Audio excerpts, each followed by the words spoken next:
I'm Jessica Bayless, and I'd like to talk about something today that I very rarely discuss in the classroom, and that's the concept of data oriented design and sustainability. Specifically, I'd like to talk about power usage and how different programs can use different amounts of power. So, why do they use different amounts of power? Well, a lot of why they do actually makes a lot of sense. First of all, some programs take a lot longer to run while they're doing the same task. And of course, that's going to use more power. And also, there are programs which are inefficient in terms of how they're using various resources. And that also takes more power when that happens. And the truth of the matter is, and people commonly don't think about this, but what you think the power is going towards is probably not the truth. And data computation, it turns out, is not the most power hungry thing on your processor. It actually costs a lot more to move data than it costs to compute with it. So, as you can see with the slide, for a 64-bit double precision, it takes 20 picojoules. And for an off-chip link, it takes 500. And that's quite a bit of difference, especially when you consider how commonly you're going to different levels of cache and potentially going off chip to get data. And so, how does this relate to data oriented design, my favorite subject? So, data oriented design is a paradigm for solving problems in computing where it's data centric. So, basically, software exists to input, transform, and then output your data. And the thing that actually matters the most to the use of power in terms of programs is that data oriented design has a holistic view of software development. It involves hardware, tools like compilers, as really core parts of development. And really, it's the supply chain view of software development that involves all portions of the supply chain.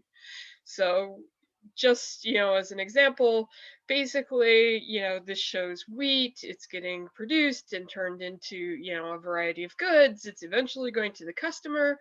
And in computing, this is really what's happening with your data is that it's coming in, it's getting transformed and produced and going to your customer, hopefully, in the end. And so, what does power use have to do with any of this? Well, I'm going to, first of all, I want to say that this is going to be a really, really simple discussion. And power use gets a lot more complicated than this. I mean, you have to talk about things like SIMD and multi-core, and, there's a lot of other stuff to it. And I'm only going to talk about kind of the tip of the iceberg. And so I'm going to talk about kind of a canonical experiment first, which has to do with looking at different power levels from hitting different cache levels first. And the code that does that is up on Google Drive. It's a very single, it's a simple CPP file. And basically all it does is if you give it the amount of space in your cache, which is processor specific, so you're going to have to set it for your processor, then it basically chases pointers, to different data throughout that little space. And so you can measure, how much power is actually being used in that. And just as a side note, it's not a direct measurement of power. What it is it's something called P state.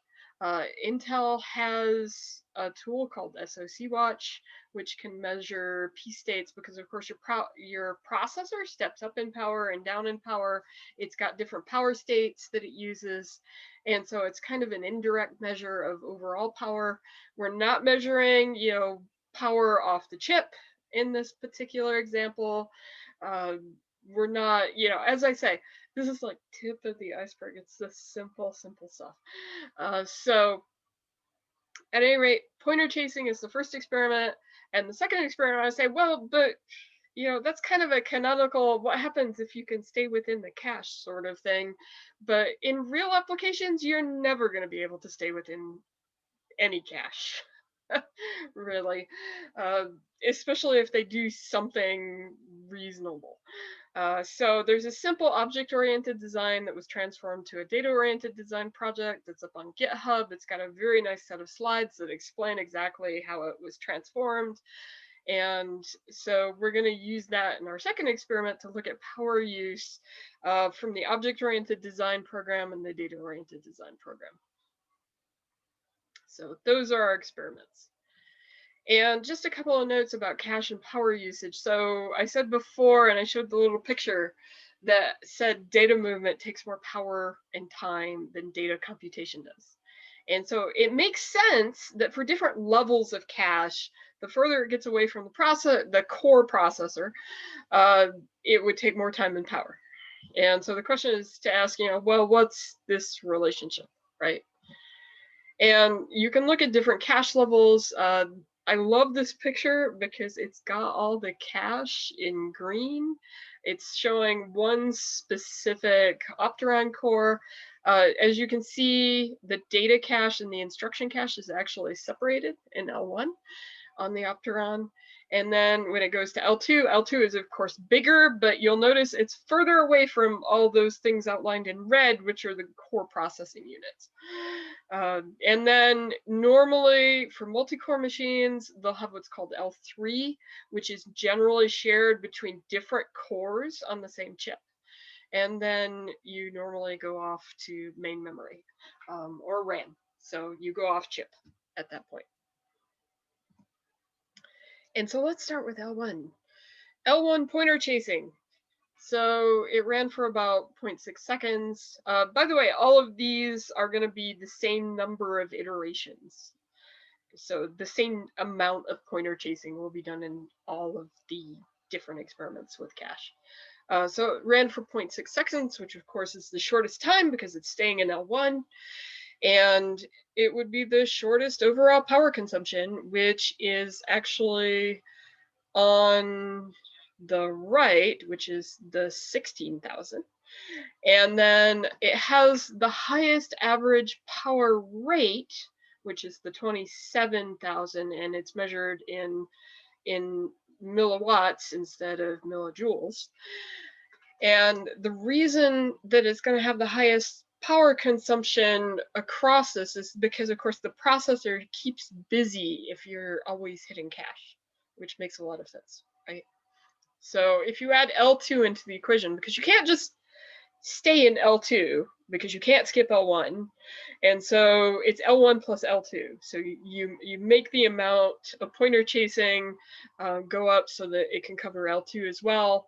And of course, it's going to run for quite a bit longer, which means it has a higher overall power use. And the power rate actually goes down a little bit because it's idling a little bit more, because it's going to miss cache a little bit more. And you add L3 into that. Of course, we go from 1 second to 3 seconds.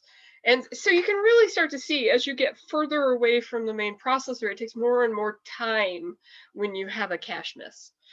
And so you're going to use more power because you're taking more time overall, and the lower average power rate because you're sitting there and waiting more often. And the processor is going to dial down the power when it's not really doing anything.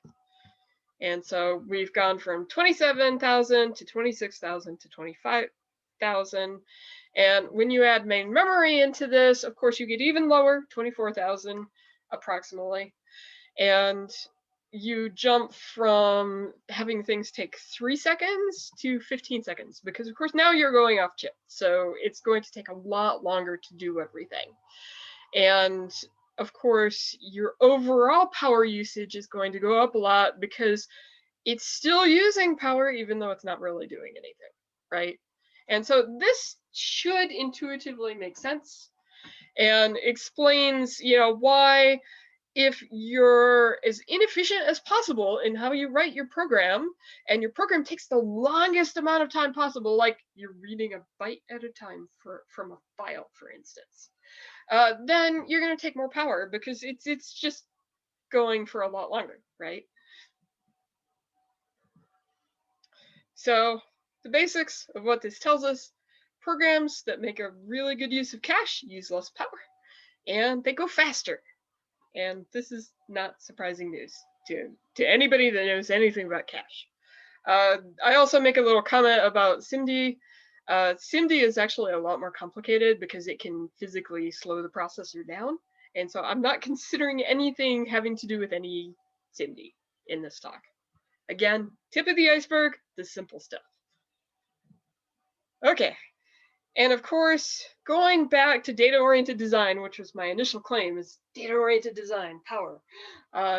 Data-oriented design, since it highlights this kind of supply chain view of software development, means that if you're going to best use the hardware and take into account things like cache, it's the preferred way to actually develop in terms of data-oriented design, and it naturally leads to better power usage just overall, because you're better using the processor.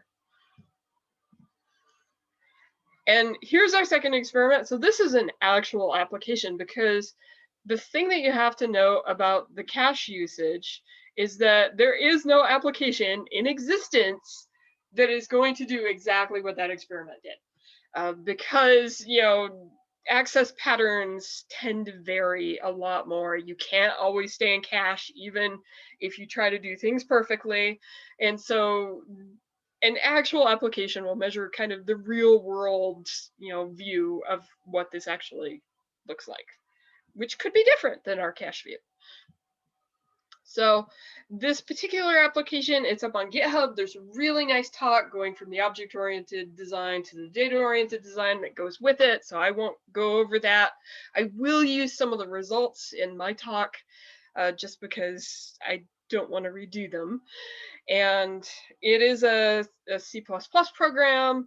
It uses a library for graphics. It uses the same exact library between the object-oriented design one and the data-oriented design one. And so the library calls are going to be the same. And so it's really just a change in paradigm, going from the object-oriented design view to the data-oriented design view. And it changes things like for instance, it goes from arrays of structures that individually consider things to structures of arrays, which better align things for cache usage. And it does things like that, in terms of going from one to the other. The performance between the object-oriented version and the data-oriented version is actually quite a bit different. And actually, I didn't say what the program did. So if you look at what the program actually does, it has 1 million sprites, and it's got what are called 20 bubbles, which are those colors that are on the screen. And the colors spread themselves in various ways to neighbors. So it's a fairly simple program. So the original code performance, again, 1 million sprites, 20 bubbles, had a 470 millisecond startup time, 330 millisecond frame rate. So it's really, really slow, and used 310 megabytes RAM usage. The data-oriented version of the code had got it down to 94 milliseconds in terms of startup, a 31 millisecond frame rate, and 203 megabytes of RAM usage. So it was quite a bit more efficient, the data-oriented view of it. And if you actually run this through SoC Watch, and note that we designed our application in such a way so that we took the initialization time and looked at it separately from the actual running time. For the object-oriented and the data-oriented version, we didn't just want to say, oh, this many frames, because of course if we say, oh, this many frames, then of course the power use is going to be less because the data-oriented view goes so much quicker than the object-oriented one. So what we did is we looked at 30 seconds of time for both of them. So however many frames it goes through for that 30 seconds is what we looked at. And so for our object-oriented view, again, 330 millisecond frame rate. We had, and note that these are summations in terms of the power. The things to really note are mostly on the graph, and that's that the startup time is fairly long. And like most initialization, it's kind of all over the map in terms of power use. So it's, not consistent at all because of, the initialization, the loading of files, and all the wonderful stuff that you think about in terms of initialization. The other thing to note is that the overall access patterns tend to be somewhat inconsistent, and they do tend to vary, quite a bit in the object-oriented version. So in the object-oriented version, because things are not aligned well for cache, you're going to have a lot more misses. You're going to, potentially see a lot more spikes and valleys in the power use. So our data-oriented version. So the data-oriented version, note that the startup time is much quicker. So, but it has that really, high power use in the startup time, because again, you're doing things like reading files on disk and things like that that are going to take a lot of time. However, after that initialization time, it gets very, very consistent. And one thing to note here is that the scale is a little bit different between the two slides. So this one goes to 3,500 and this one only goes to 3,000. So if you think about it, those peaks and valleys are a bit smaller because the scale is different on the two graphs. And so it's much more consistent in terms of access patterns and in power usage. And overall, the results from the data-oriented solution and compared with the object-oriented design solution is that it has a much faster frame rate. So over those 30 seconds, it's going 33, milliseconds. Technically speaking, 31 milliseconds from the original talk. I think my version went 33 milliseconds because I ran it on a different machine. So it against the 330 milliseconds that the object-oriented version ran for the frame rate. So it's going much quicker. There are a lot more frames that are happening in those 30 seconds. It initialized a lot more quickly. It had more consistent performance just in general. So if you look at the data-oriented version, it's got less peaks and valleys. Again, remembering that the graph should be a little bit more compressed because it's not at quite the same scale. Now, here was the one that actually really surprised me, and that's that the overall totals used less power for the data-oriented version, which the cache usage suggests that it should use more power because it's hitting cache more often. However, it's a real application. It can't always hit cache. And so what I believe that you're saying is that, first of all, it's not a huge difference in power overall in terms of the totals. You're seeing object-oriented was, 463,000, data-oriented was 433,000 over those 30 seconds. So you're not seeing these huge differences. They're actually fairly small differences, but I believe that they could be due to that the data-oriented version is more consistent in terms of data access. So prefetching is probably, much easier with the data-oriented version, and you're gaining more from what the processor is giving you, in the data-oriented version, as opposed to the object-oriented version, where sometimes you're just like, I have no data, and then you're like, I have lots of data, and so you're jumping around more in the object-oriented version. So data-oriented version, it's faster, it's more efficient, and somehow it uses less power. Wow, it's kind of cool. And of course, again, tip of the iceberg, lots of potential future work based off of this sort of information. SIMD, I did not deal in multi-core. All this stuff ran on a single core. And of course, larger programs should be looked at, and you can probably add lots of different things to this. I just wanted to talk about the fact that how you write your programs determines how much power they use. And that actually can make a difference, even if it's only a small bit of difference over, a single run of the program. If it's on like a million mobile devices, then that's actually a pretty big difference. And it's, helping people to save battery power, which is always awesome. Always like it when my phone saves battery power instead of getting it drained. So that was what I wanted to talk about. Thanks. I hope you enjoyed the talk.